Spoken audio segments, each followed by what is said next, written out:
lemuk. Kamu jangan lemuk. Ustaz, Panjang besar. Dan inilah kubah Rasulullah.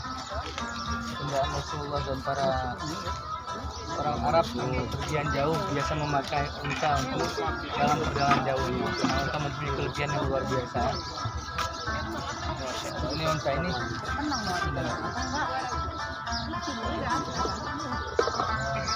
ya, kita lihat jamaah khususnya para jamaah dari Asia senang untuk berkunjung ke menggunakan unta ini dan juga kita nikmati sama-sama.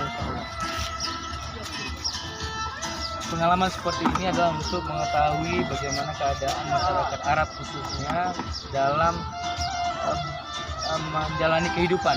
Apa kendaraan yang biasa mereka pakai, apa itu kuda, apa itu unta dan lain-lainnya. Itu tampak jelas tentang kehidupan orang Arab atau khususnya Saudi Arabia. Masih kamu